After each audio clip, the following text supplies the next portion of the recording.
দেখবেন একটা না একটা গাড়ি পেয়ে যাবেন, যে গাড়িটা পাবেন সেটাতে যেখানে ইচ্ছা সেখানে চলে যাবেন। আচ্ছা শোনেন না, হ্যাঁ বলেন। আমরা খুব ভয় করছে, আপনি আমার সাথে চলেন না? আপনি কি পাগল নাকি?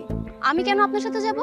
না আসলে আমার এমন বিপদের সময় আপনি বন্ধু হয়ে আমার পাশে ছিলেন, তো আমি চাই এমন বন্ধু যেন আমার সারা জীবন আমার পাশে থাকে।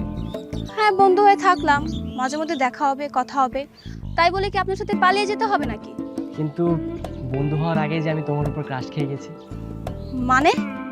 তুমি যখন আজকে সকালে বাসে উঠছিলে, প্রথম দেখাতে আমি তোমার উপর ক্রাশ খেয়ে গিয়েছিলাম। তখন থেকে আমার বিয়ে করার অনিচ্ছাটা দ্বিগুণ হয়ে যায়। না না, এটা হয় না। এটা কি করে সম্ভব? কেন হয় না অতসী? তুমি একটু ভেবে দেখো, এই 2 দিনের পৃথিবীতে এমন অনেক কিছুই ঘটে যা অকল্পনীয়। চলো না আমাদের জীবনের এই নতুন গল্পটা সুন্দর করে শুরু করি, যার গল্পটা হবে সব থেকে আলাদা। না না, আমি পারবো না, আমি ফিরে যাচ্ছি। তুমি যাবে না? ঠিক আছে, তাহলে আমিও যাব না, আমিও তোমার সাথে ফিরে যাব।